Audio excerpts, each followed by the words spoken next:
On February 24, 2022, the world witnessed the largest conventional military assault in Europe since the Second World War. Before dawn, Russia launched a full-scale invasion of Ukraine. Donbass, Kharkiv, the southern approaches from Crimea, and several northern corridors rapidly became the opening battlefields. But a war of this scale doesn't begin the moment it becomes visible. It is the outcome of political maneuver, accumulated grievances, and the unresolved legacies of collapsing empires. To understand 2022, we must return to a much earlier turning point, one that set decades of tension into motion.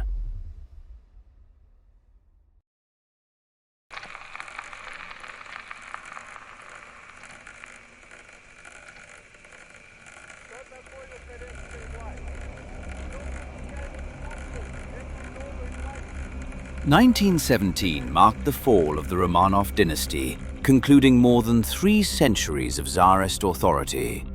The subsequent disintegration of state institutions created the conditions in which Lenin and the Bolsheviks were able to seize power in Petrograd. This transfer of power set off divisions that would escalate into a civil war.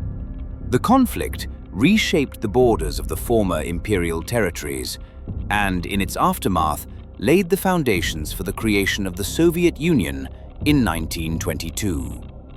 During this period, the nascent Ukrainian state issued its first modern declaration of independence in 1918, when the Central Rada proclaimed the Ukrainian People's Republic as a sovereign entity. Many years later, Putin would claim that modern Ukraine was a creation of Vladimir Lenin. There is a degree of truth to this in its eventual outcome, since the Ukrainian state emerged within the provisional structures that replaced the Romanov regime. Yet it was the confrontation with the Bolsheviks that propelled the Central Rada to declare independence, a course of events that ran counter to Lenin's own intentions. Ukraine's declaration of independence in 1918 prompted the first Bolshevik offensive against the Ukrainian People's Republic. The invasion forced the Ukrainian leadership to seek German assistance, and it was under German protection that the Treaty of Brest-Litovsk compelled the Bolsheviks to withdraw from Ukraine. Yet this respite proved temporary. With the end of the First World War and the collapse of German occupation, the Bolsheviks returned, initiating a second and ultimately decisive campaign. Over the course of 1919 to 1920, the Red Army defeated White forces, Ukrainian national units, and their Polish allies, bringing most of the former imperial territory under Soviet control. The outcome was the partition of Ukraine. Its western regions were incorporated into the newly re-established Polish state. Bukovina was taken by Romania, and Zakarpattia became part of Czechoslovakia, while eastern and central Ukraine were consolidated into Soviet Ukraine. In 1922, this Soviet Republic became one of the 4 founding members of the Union of Soviet Socialist Republics, alongside Russia, Belarus, and Transcaucasia.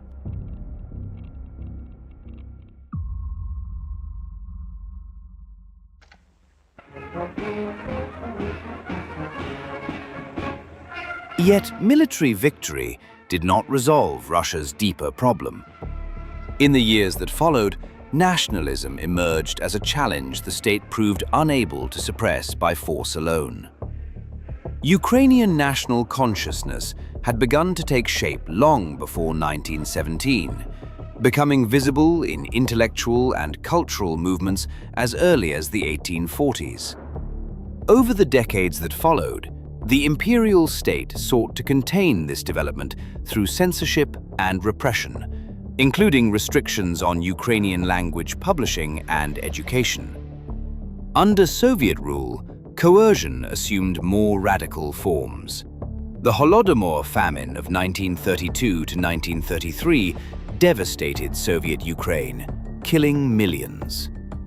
The Stalinist leadership denied the scale of the catastrophe and suppressed discussion of it for decades, even as policies of forced collectivization and grain requisition deepened the crisis. Yet repression failed to extinguish Ukrainian nationalism, as it proved resilient. As Lenin himself acknowledged, national sentiment accumulated over centuries possesses a durability that coercion alone cannot overcome.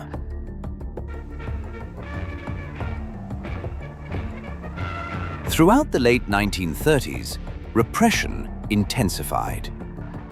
Intellectuals, party officials, and cultural figures associated with Ukrainian autonomy were purged, as Stalinist policies sought to eliminate any potential sources of dissent.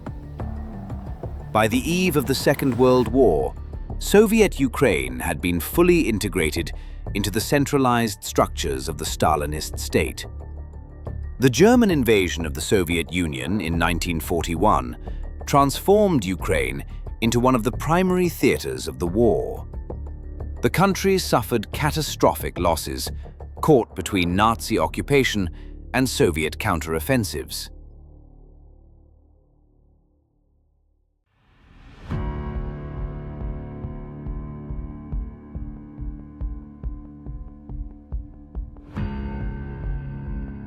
When the war ended in 1945, Ukraine emerged devastated but territorially expanded. Western regions, including Galicia, Volhynia, Bukovina, and Zakarpattia, were incorporated into the Ukrainian Soviet Socialist Republic, fixing the borders that largely define modern Ukraine. The post-war decades brought reconstruction and rapid industrialization. Ukraine became a cornerstone of the Soviet economy, supplying coal, steel, agricultural output, and military-industrial production. At the same time, political and cultural expression remained tightly controlled.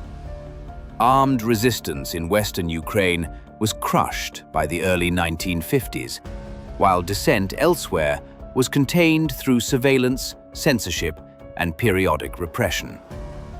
Following Stalin's death in 1953, the Soviet Union entered a period of managed stability. The most extreme forms of terror receded, but the political structures he had constructed and the territorial order imposed after the Second World War remained firmly in place. Control was not dismantled, it was reorganized. Repression became institutional rather than episodic, exercised through permanence rather than fear.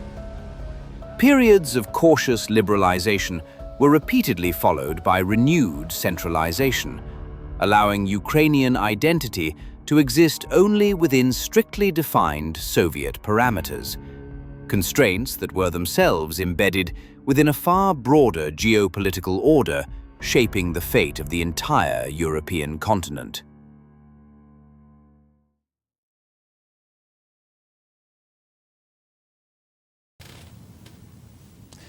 Good evening. As most of you know, I've just returned from meetings in Iceland with the leader of the Soviet Union, General Secretary Gorbachev. As I did last year when I returned from the summit conference in Geneva, I want to take a few moments tonight to share with you what took place in these discussions. Throughout the Cold War, Europe was organized around two competing spheres of power. On one side stood NATO, a military alliance led by the United States and its European allies. On the other stood the Soviet Union and the Warsaw Pact, which bound much of Eastern Europe into Moscow's security system. Europe itself was divided by an iron curtain that would endure for decades, an arrangement Vladimir Putin would later invoke in 2021 as part of the post-Second World War security architecture and the principle of indivisible security, arguing that its strategic boundaries had been undermined after the Soviet Union's collapse. Within this framework, Moscow defined itself in direct opposition to the Western alliance. Military parity, nuclear deterrence, and ideological competition became the pillars of Soviet foreign policy, while Eastern Europe was consolidated into a system of satellite states. Between the two sides, relatively clear strategic boundaries took shape, enforced less by consensus than by the shared risk of escalation. Yet this apparent stability concealed deep structural fragilities. The burden of sustaining empire, maintaining prolonged rivalry with the West, and managing a rigidly centralized economy placed mounting strain on the Soviet state. By the late 1980s, economic stagnation and political exhaustion had steadily eroded the foundations of Soviet power, setting the stage for the system's collapse in 1991.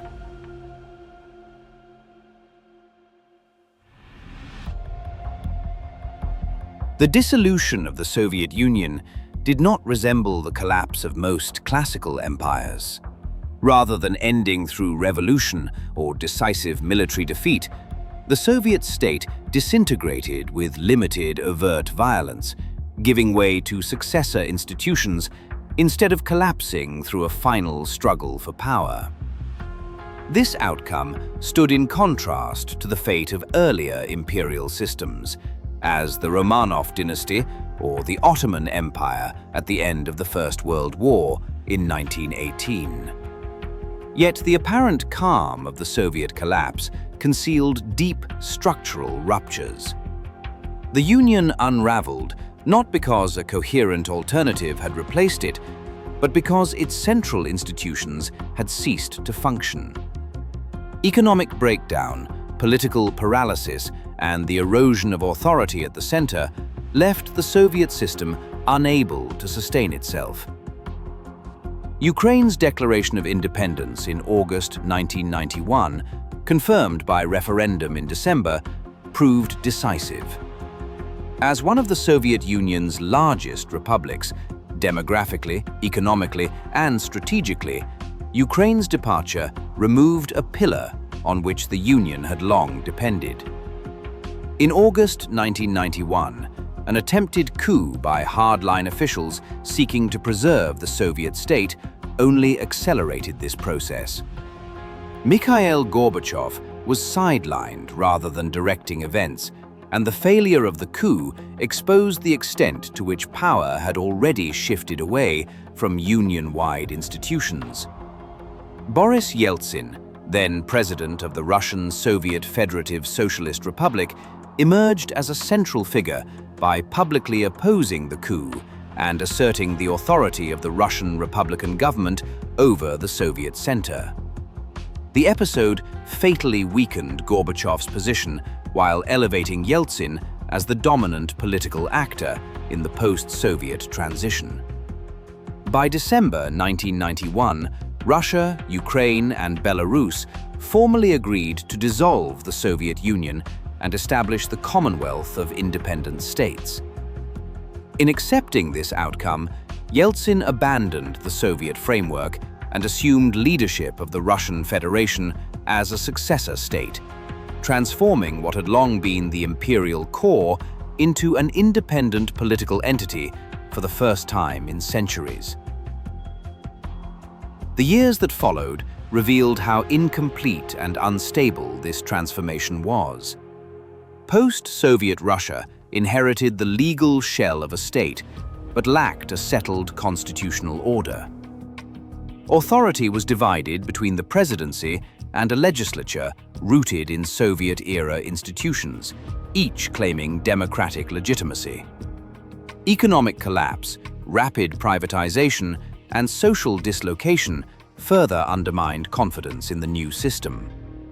Similar pressures were felt across the former Soviet space, including in Ukraine, where independence brought sovereignty, but also acute economic contraction and institutional fragility.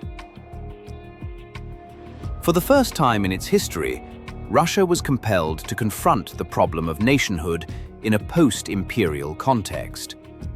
No longer the center of a multi-ethnic empire, the Russian state faced the task of defining itself as a national political community, an undertaking for which it possessed little historical precedent.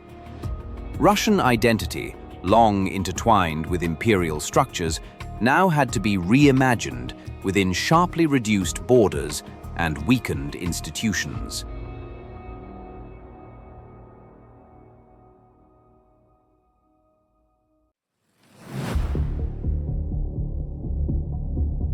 These unresolved tensions culminated in the constitutional crisis of 1993.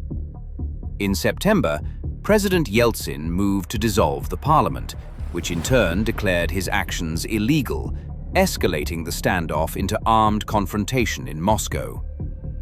In October, military units loyal to the president shelled the parliament building, forcibly ending resistance.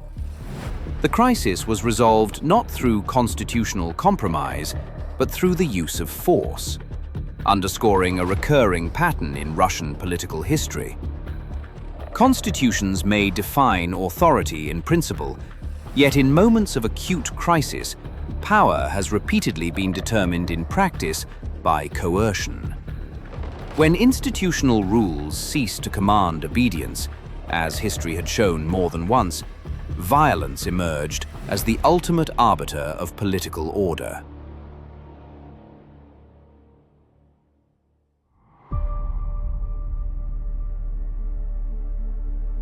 By 1994, Ukraine found itself in possession of one of the largest nuclear arsenals in the world.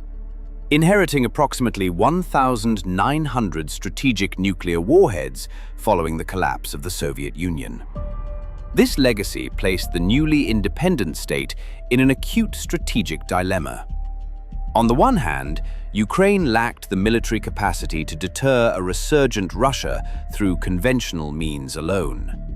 On the other, retaining nuclear weapons risked provoking Moscow while offering no immediate operational control, as launch authority remained outside Kiev's hands.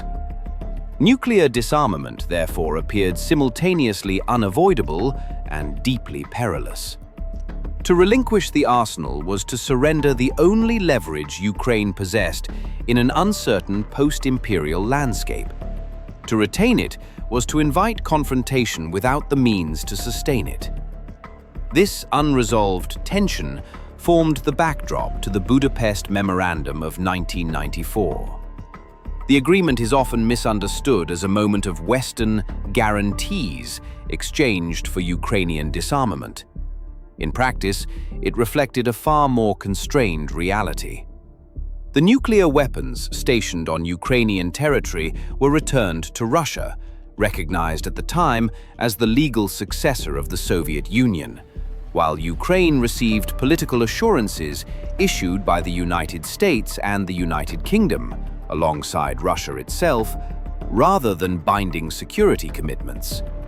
These assurances rested on political intent rather than enforceable obligation, and over time, their fragility became evident. None of the signatories assumed a legal duty to act once strategic interests shifted. In this sense, the Budapest Memorandum illustrated a recurring pattern in international politics. Commitments made by great powers tend to endure only as long as they align with prevailing power realities. These decisions unfolded amid the rapid concentration of economic power across the post-Soviet space. As state assets were dismantled and redistributed, emerging financial and industrial elites began to shape political outcomes in both Russia and Ukraine. Leonid Kravchuk, widely regarded as a founding figure of Ukrainian independence, increasingly appeared ill-equipped to manage this transformation. His moral authority as a symbol of sovereignty stood in contrast to his limited capacity to stabilize the economy or contain elite capture. Leonid Kuchma's election in 1994 marked a shift in this balance. A former director of a Soviet-era missile production complex, Kuchma represented the technocratic industrial elite rather than a nationalist or revolutionary alternative. His rise did not signify the triumph of oligarchic power, but it created the conditions under which such power would later consolidate. The transition reflected a broader pattern across the post-Soviet world. Independence had been achieved, but the struggle over who would control the new states had only just begun.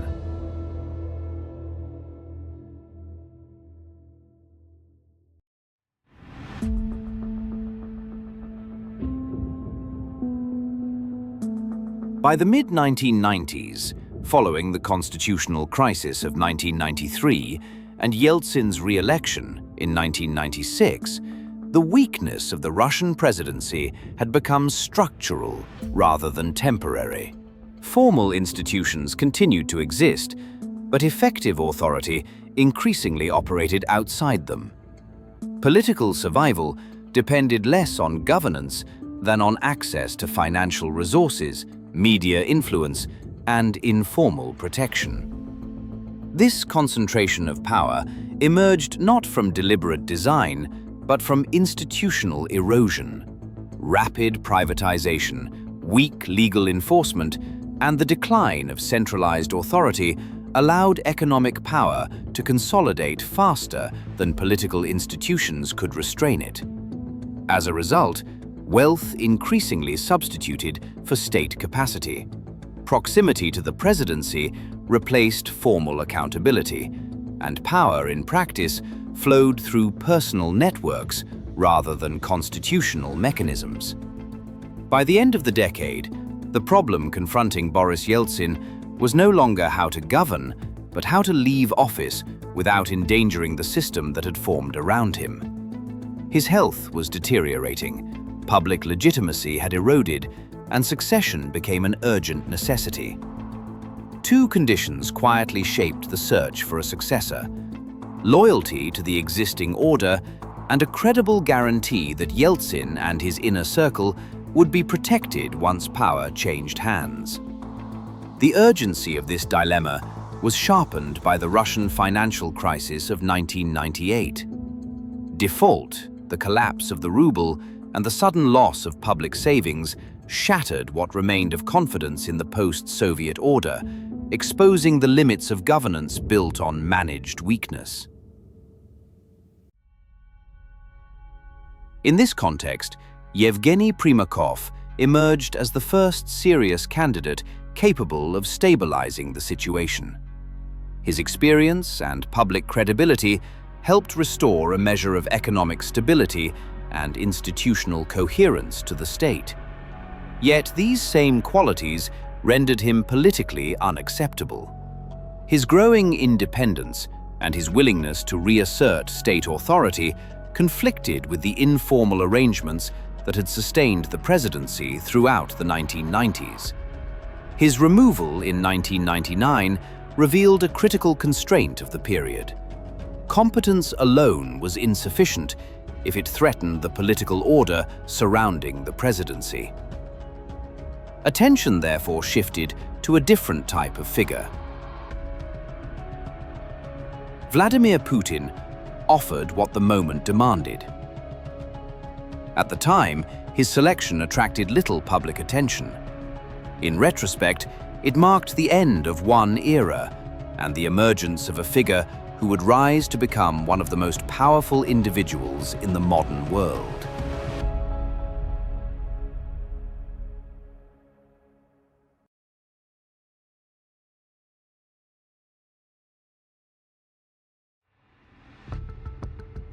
In contrast to the turbulence unfolding in Russia, Ukraine experienced a period of relative stabilization during the mid to late 1990s.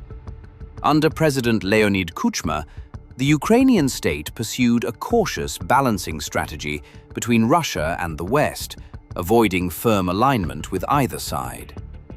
This posture reflected both necessity and design. Ukraine lacked the economic strength to sustain confrontation, yet sought to preserve autonomy by maintaining flexibility in its foreign and domestic policy choices. Kuchma's approach emphasized equilibrium rather than transformation. Relations with Moscow were managed pragmatically, while engagement with Western institutions proceeded incrementally. This strategy reduced immediate external pressure and allowed the Ukrainian state to consolidate its sovereignty without provoking decisive backlash from either power center. Yet, this balance would not endure indefinitely. In the following decade, Ukraine's political trajectory would shift more decisively westward under Kuchma's successor, Viktor Yushchenko, a turn that fundamentally altered the country's position within the post-Cold War order. As the post-Soviet decade came to an end, the balance that had defined global power did not disappear, but it shifted. When one sphere weakened, the expansion of the other followed less by design than by inevitability. Influence moved into spaces no longer actively defended. One moment would later acquire particular symbolic weight.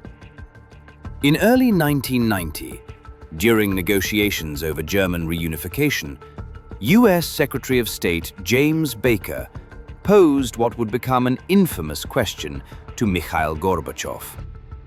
Germany could reunify outside NATO or reunify within it on the assurance that the alliance would move not 1 inch eastward. Gorbachev accepted the latter. The understanding was informal, never codified, yet it would later form a cornerstone of Moscow's claim that Europe's security order had evolved in breach of earlier expectations, an argument Vladimir Putin would repeatedly invoke in the years ahead. By the late 1990s, Russia's internal weakness and unresolved succession crisis converged. Putin emerged not as an ideological choice, but as a functional solution. The Second Chechen War became both a proving ground and a signal. The era of negotiated weakness was over. Order, rather than reform, became the organizing principle. In consolidating authority, Putin did not dismantle elite interests. He reorganized them. The chaotic networks of the 1990s gave way to a new arrangement, often described as Putin's friends. This logic was neither uniquely Russian nor ideological. Across political systems, central authority has always depended on aligned interest groups willing to share power and reward. While such systems may differ in form and name, but the mechanics of power remain remarkably similar. On the political chessboard, individuals and alliances are temporary. Long-term interests are not. Putin proved adept at this game. Stability was secured not by eliminating elites, but by binding them to the state.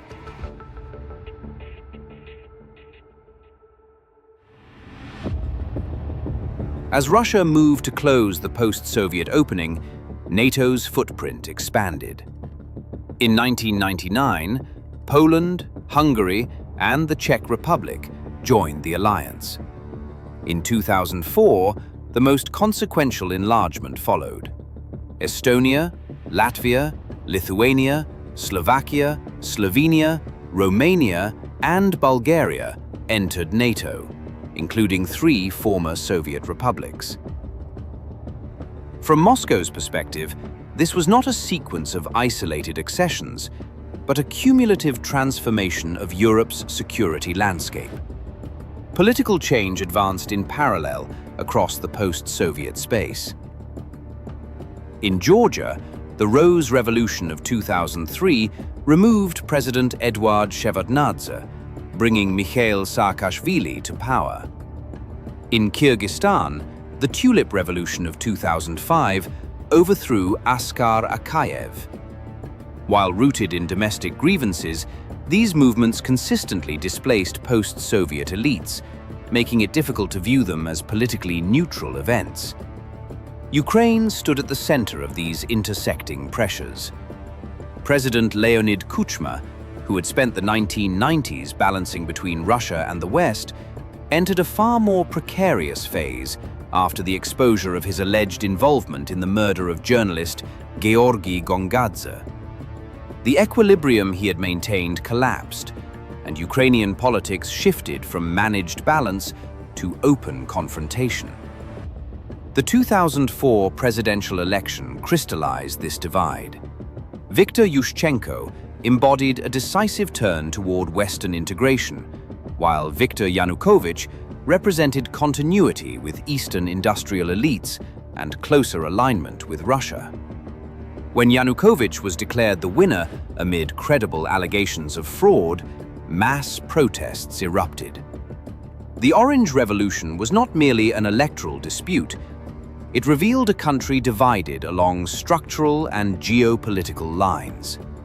Strategic trust eroded further in 2002, when the United States withdrew unilaterally from the Anti-Ballistic Missile Treaty, an agreement signed in 1972 between Washington and Moscow to limit missile defense systems and preserve nuclear deterrence. The decision, announced by President George W. Bush, was justified as necessary to counter emerging threats from so-called rogue states.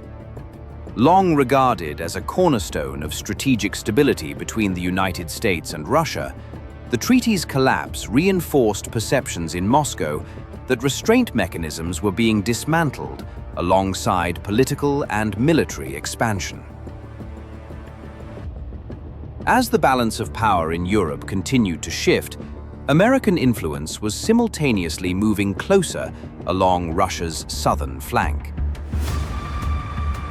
In 2003, the overthrow of Saddam Hussein in Iraq demonstrated that regime change had once again become an acceptable instrument of power, while sustained confrontation with Iran extended American influence across the Middle East. Earlier, in 2001, the war in Afghanistan had already produced a more consequential shift. For the first time since the Soviet collapse, US forces established a sustained military presence in Central Asia, operating from bases in Uzbekistan and Kyrgyzstan, and relying on logistical corridors that ran through the former Soviet space. From Moscow's perspective, this marked a historic breach. American troops were now operating not at the margins of Eurasia, but within the geopolitical space that had emerged from the Soviet collapse. This southern advance intersected with developments in the Caucasus and the Black Sea region, where military cooperation and security assistance deepened between Washington and governments seeking to distance themselves from Moscow.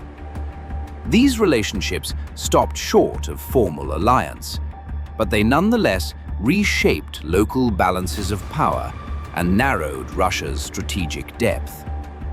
What concerned the Kremlin was not any single base, war, or partnership, but the pattern they formed together. That pattern became explicit in 2008, when both Georgia and Ukraine were formally promised eventual membership in NATO, a commitment deliberately left undefined in timing and conditions. NATO membership implied collective defense. An attack on one would be treated as an attack on all. Yet the promise extended to Georgia and Ukraine stopped short of that guarantee. They were drawn toward the alliance while remaining outside its security shield, politically aligned but strategically exposed. It was against this backdrop that the war in Georgia in 2008 acquired its significance. The conflict was brief and localized, but politically decisive. For the first time since the end of the Cold War, Russia used overt military force beyond its borders to halt a trajectory it viewed as irreversible. The war functioned not merely as a response to Georgia, but as a test of Western resolve, of NATO's credibility beyond its formal borders, and of how far influence could advance without triggering collective defense. By the late 2000s, Moscow increasingly perceived a continuous arc of pressure stretching from Eastern Europe through the Black Sea, the Caucasus, and into Central Asia. Reinforced not only by military presence, but by political influence, security cooperation, and the normalization of intervention as a tool of statecraft. Strategic anxiety did not stem from immediate encirclement, but from the erosion of buffers, precedents, and constraints that had once limited how far power could move.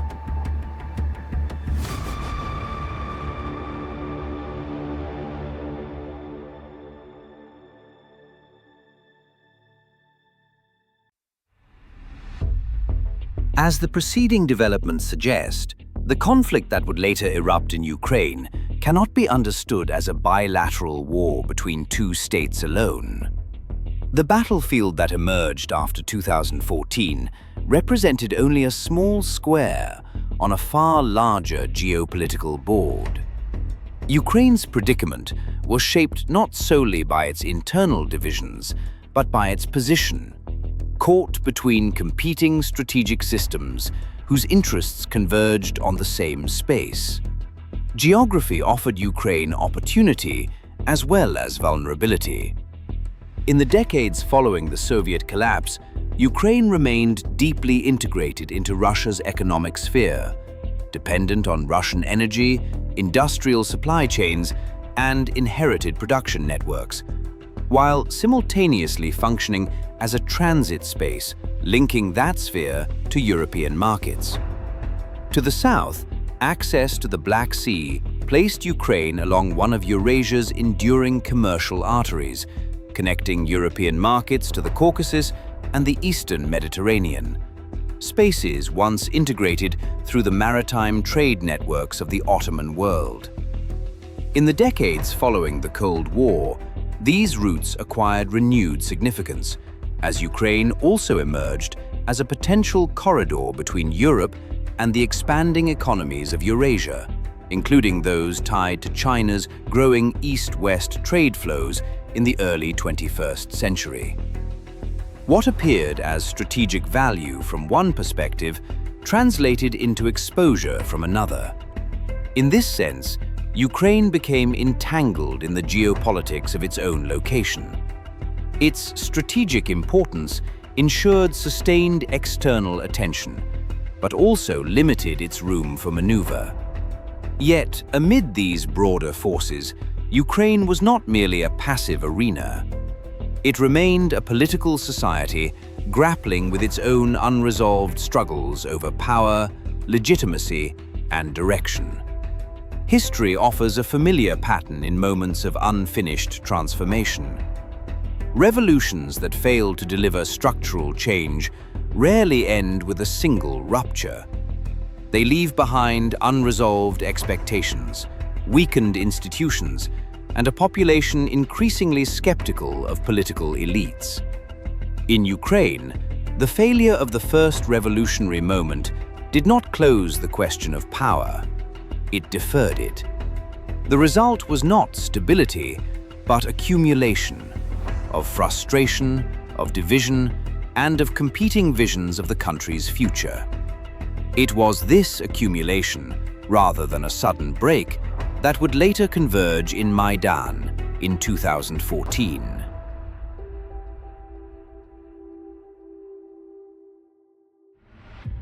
The Orange Revolution of 2004 marked a decisive rupture in Ukraine's post-Soviet trajectory. Viktor Yushchenko emerged as the symbolic center of a mass uprising that sought to redefine the country's direction. His victory disrupted the existing political order, but it did not resolve the deeper structural weaknesses of the Ukrainian state. Yushchenko entered office with popular legitimacy, yet proved unable to translate revolutionary momentum into durable governance. Institutional paralysis, economic stagnation, and persistent corruption eroded public confidence. The reformist coalition fractured, most visibly in the rivalry with Yulia Tymoshenko, a seasoned prime minister, whose ambition and independence transformed former alliance into open competition. This impasse paved the way for Yanukovych's return in 2010. His presidency marked a decisive shift. Power was centralized through an expansive patronage network concentrated around his inner circle, commonly referred to as the family. Political competition narrowed sharply. Opponents were marginalized or neutralized, most notably Tymoshenko, whose imprisonment in 2011 was widely viewed as politically motivated. Corruption had existed under earlier administrations, including those of Kuchma and Yushchenko. But under Yanukovych, it became more concentrated, more visible, and more overtly systemic, resembling governance patterns that had taken shape in Russia during the same period. The contrast between the two administrations was stark, yet ultimately limited in its implications. The difference lay in political style rather than in substance. In both cases, changes in leadership redistributed advantage among parliamentary factions and inner circles, but left the underlying mechanics of power intact. Authority continued to flow through informal networks, patronage, and elite bargaining. Institutional weakness persisted, while public trust eroded further. Ukraine's post-Kuchma trajectory came to resemble a narrowing corridor rather than a field of genuine alternatives. With each transition, the spectrum of options contracted. What remained were not alternatives, but variations of decline. As these cycles repeated, pressure accumulated. Political competition increasingly served factional advantage rather than institutional consolidation, while external alignment intensified internal divisions instead of resolving them. Subsequent leaders promised correction, yet inherited a system already polarized and brittle. Petro Poroshenko and later Volodymyr Zelensky did not create these structural failures, but neither were they able to escape them. By the time war arrived, it was not the product of a single decision or leader, but the cumulative outcome of a political order that had lost its capacity to balance, absorb pressure, and contain conflict. The Maidan uprising of 2014 emerged from this accumulation of unresolved tensions. It was neither spontaneous nor monolithic. The protests were highly organized and drew in multiple actors: civic movements, opposition parties, nationalist groups such as Right Sector, regional business interests, and competing external influences from Europe and Russia alike. Corruption and repression mattered, but Yanukovych's decisive error was strategic. By narrowing the circle of beneficiaries around his own family, he multiplied adversaries across the political and economic spectrum. The system that sustained him proved brittle under pressure. When authority fractured, it did so rapidly. Yanukovych fled Kyiv in February 2014 and later resurfaced in Russia. His departure marked not merely the collapse of a presidency, but the failure of a political order that had attempted to govern Ukraine through exclusion rather than balance.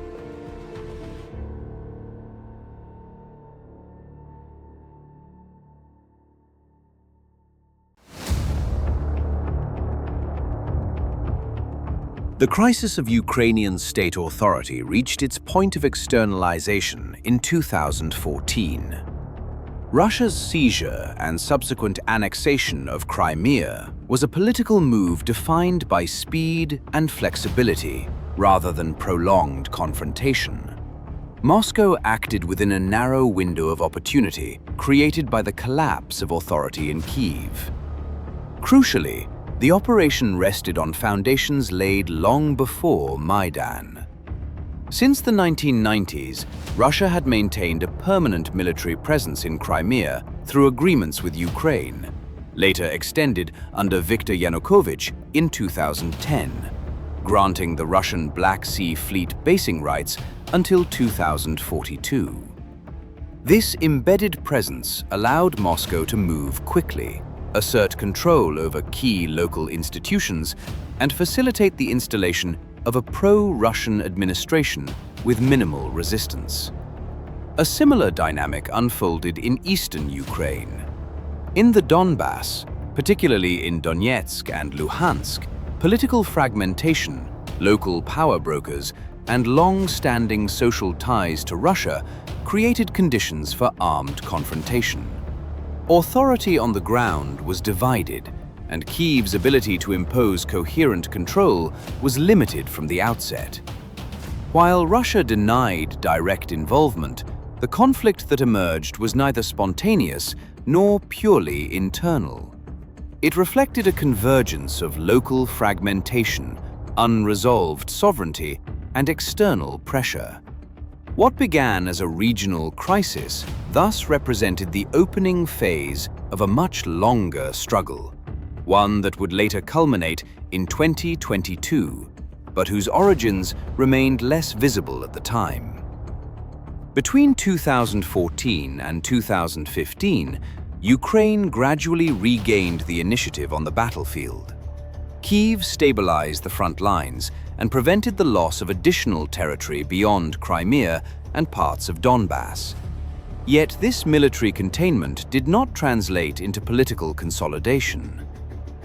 The challenge lay not in resistance itself, but in governance. As history had shown in both Russia and Ukraine, weak institutions tend to empower oligarchic networks, while strong states constrain them. After Yanukovych's removal, Ukraine entered a prolonged phase of elite competition, in which economic power exerted outsized influence over political life. Decision-making became fragmented, and strategic coherence difficult to sustain. This internal fragmentation limited Kyiv's ability to convert battlefield resilience into lasting resolution. From Moscow's perspective, time favored patience. The conflict in Donbass remained unresolved, Ukraine's political system remained divided, and the balance between state authority and oligarchic influence remained unsettled. Rather than requiring immediate escalation, the situation could be allowed to mature. Many analysts have noted that prolonged internal competition, whether among political factions or economic elites, tends to weaken states more effectively than direct pressure alone. The Donbass conflict thus functioned not only as a military front, but as a structural fault line, one that constrained Ukraine's choices and narrowed its room for maneuver without the need for continuous escalation. It was into this environment that Volodymyr Zelensky was elected in 2019, carrying the image of a peace builder rather than a wartime leader. His victory reflected genuine public exhaustion with both conflict and corruption. For a moment, the election appeared to bridge Ukraine's internal divides. Voters in eastern and western regions alike rallied around the promise of renewal, reconciliation, and a future unburdened by permanent confrontation. Yet the inherited reality proved far harsher than electoral optimism. The war in Donbass remained unresolved, external pressures intensified, and Ukraine's room for strategic maneuver continued to narrow. Efforts at de-escalation failed to produce durable outcomes, while the broader security environment deteriorated. In retrospect, the tragedy of Ukraine's post-2014 trajectory lies in this paradox. A president elected on a mandate for peace would preside over the country's descent into full-scale war.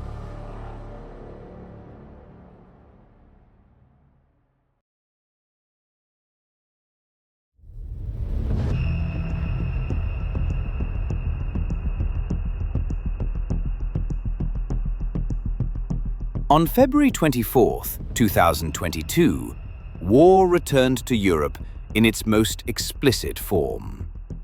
The conflict that had begun quietly in Crimea and Donbass 8 years earlier reached its final escalation. In the opening phase, Russian military power appeared decisive. The scale, speed, and coordination of the initial operations reflected a long-prepared campaign rather than improvisation. Yet, to understand why the war took the shape it did, it is necessary to step back from the battlefield and view it through the logic of great power strategy. At its core, the conflict followed 4 enduring principles of geopolitical competition. First, major powers seek to avoid direct combat on their own territory. Second, they attempt to surround themselves with allies and buffer zones. Third, confrontation is displaced onto third states rather than fought head-on. And fourth, escalation is rarely immediate. It is tested incrementally, probing how far the opposing side is willing to go. Seen in this light, Ukraine did not become the center of conflict by accident. It became the terrain on which competing security systems collided, neither fully inside one sphere nor securely protected by the other. Russia initiated the invasion, yet this act represented only the surface of a far deeper structural dynamic. Since the collapse of the Soviet Union, Russia has largely operated from a defensive strategic posture, seeking to preserve depth, retain buffers, and prevent further encroachment into what it perceived as its residual security space. Over the same period, Western power expanded along 2 axes: eastward through political and military integration in Europe, and southward through sustained American engagement beyond the post-Soviet frontier. This imbalance did not arise under a single administration. From the presidency of Bill Clinton onward, the post-Cold War settlement settled into an unresolved ambiguity.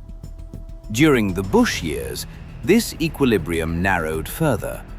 The withdrawal from the Anti-Ballistic Missile Treaty dismantled a cornerstone of strategic stability, while NATO continued its eastward enlargement, altering the inherited security landscape without establishing a new consensus to replace it. The Obama presidency accelerated these dynamics rather than reversing them. NATO enlargement continued, and sustained political backing for color revolutions signaled a willingness to reshape the post-Soviet space itself. Taken together, these developments reinforced perceptions in Moscow that the post-1991 order was being revised unilaterally rather than renegotiated. Dialogue persisted, trade endured, and cooperation survived in limited forms, but increasingly as mechanisms for managing friction rather than resolving it. That remaining space closed under Joe Biden. Unlike previous administrations, the Biden presidency made no sustained effort to renegotiate the European security order with Moscow. High-level engagement remained limited, assumptions hardened early, and channels for compromise withered. From the Kremlin's perspective, this marked a decisive shift. Not tension to be managed, but confrontation to be prepared for. When war finally erupted, attempts at de-escalation followed briefly. Negotiations drawing on the framework of the Minsk agreements raised the possibility of containment rather than escalation. Yet this window proved short-lived. Diplomatic momentum stalled, and positions hardened once more. Most visibly after the intervention of Boris Johnson, whose visit to Kyiv came to symbolize, rather than solely cause, the closing of the space for compromise. The standoff between Russia and Ukraine has extended far beyond the battlefield and into the very structure of the international order itself. On the one hand, Western governments have continued to supply Kyiv with weapons, financial assistance, and intelligence support. On the other, European economies have maintained energy flows from Russia, often indirectly, even as successive rounds of sanctions have been expanded. Sanctions began in 2014, following Crimea, and reached an unprecedented scale after February 2022. They included the freezing of Russian central bank assets abroad, the exclusion of major Russian banks from the SWIFT system, oil price caps, and restrictions on high-technology exports. Yet the outcome diverged from many early expectations. Through trade reorientation toward Asia, expanded energy exports to China and India, and a mix of fiscal intervention and capital controls, Russia's economy did not collapse.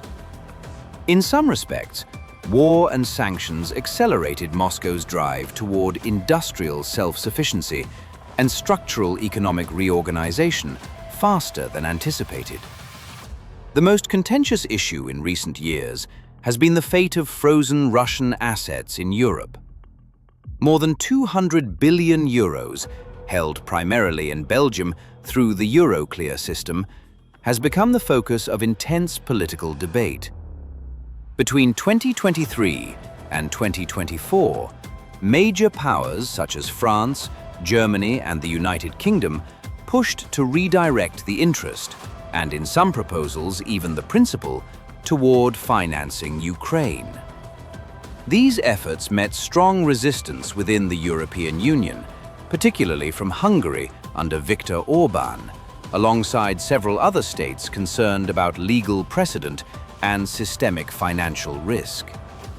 In response, proposals emerged to limit or bypass veto mechanisms, an increasingly uncomfortable development within a union that defines itself as democratic, yet finds dissent ever harder to accommodate. Across the Atlantic, the United States has remained a central pillar of military and financial support for Ukraine. Yet by 2025, Washington's approach began to diverge. Donald Trump did not initiate this war. He inherited it from previous administrations. Contrary to the expectations of many, the Trump administration has pursued negotiation more actively than any government since the full-scale war began. Multiple direct and indirect channels have been explored, with no decisive breakthrough to date. The stated objective has not been total victory, but conflict termination through negotiation, reflecting a more transactional rather than ideological approach. Viewed more broadly, a growing number of analysts argue that the international system is moving away from the post-Cold War moment of unipolar dominance. After the collapse of the Soviet Union, Russia weakened and a power vacuum emerged, allowing a US and NATO-centered order to consolidate across much of the world. Today, that configuration appears increasingly contested. Alongside the Atlantic Bloc, alternative structures, most notably those coalescing around BRICS, have expanded in scale, resources, and strategic ambition. While this framework is neither fixed nor universally accepted, it has become a common lens through which the erosion of the post-1991 order is now understood. As history suggests, when a great power grows too strong in one dimension, a countervailing force tends to emerge in another, a pattern as regular in human affairs as it is in the natural world. From this vantage, the war in Ukraine appears less as an isolated catastrophe than as one square on a far larger geopolitical chessboard, one that draws disproportionate attention because it is fought visibly and violently. Yet, even as the war in Ukraine continues across its front lines, other arenas of power are being contested beyond the battlefield. The United States' decisive operation against Nicolás Maduro in Venezuela abruptly displacing a hostile regime and seizing strategic leverage, underscored that American military and political might remains paramount. More broadly, ongoing unrest in Iran highlights how instability within a single state can reverberate far beyond its borders. Iran is not merely a domestic political arena, but a strategic hinge linking Russia's southern flank to the wider Middle East and providing a corridor towards Central Asia and China's western approaches, particularly through regions connected to the broader Eurasian land routes. It has also functioned as a long-standing political and strategic partner for Moscow within this wider alignment. The current wave of protests, framed increasingly in the language of popular sovereignty and democratic accountability, marks a notable departure even within a theocratic system that has endured since the Islamic Revolution of 1979. Whether these movements succeed or fail is, in one sense, secondary. Their significance lies in the pattern they represent: internal challenges that weaken state cohesion, strain economic capacity, and create openings for external pressure. What is striking is not only that such movements are recurring with greater frequency, but that they now emerge even within regimes once considered structurally immune to mass mobilization. Revolutions and uprisings of this kind are no longer confined to secular or transitional states. They increasingly appear across the full spectrum of political systems, including those built on religious authority. And what of democracy?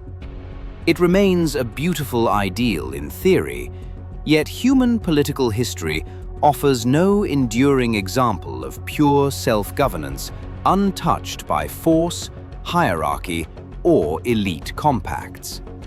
Kings, emperors, and presidents carry titles drawn from different eras, and their systems may differ in form and procedure.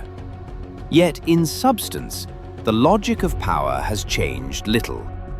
Authority continues to concentrate, though often with fewer visible constraints and diminished accountability. In the modern age, these dynamics are shaped less by crowns or offices than by large corporations and financial institutions, whose influence operates more quietly, more diffusely, and with far greater reach. In this unsettled world, 2026 marks another turning point. The international order is redrawn once again. Not through treaty or consensus, but through shifts in power, interest, and political will. The United States, under Donald Trump, reasserts itself as a dominant force in global affairs, unsettling assumptions that had framed Western leadership for decades. A president acting primarily in the interest of his own country would once have seemed self-evident.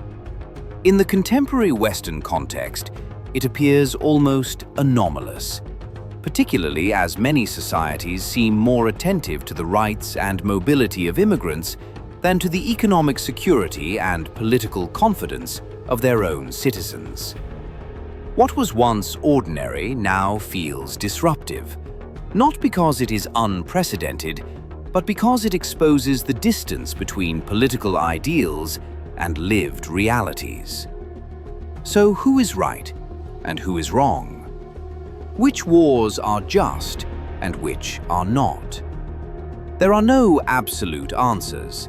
There is no pure white or pure black, only shades of gray. As history has shown time and again, the powerful write both the rules and the histories. Not because might makes right in any moral sense, but because power is the mechanism through which order is imposed. That is the logic of power. But what then is the logic of war?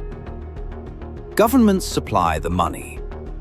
Corporations supply the weapons. And ordinary people, on both sides, well, send their children to the front.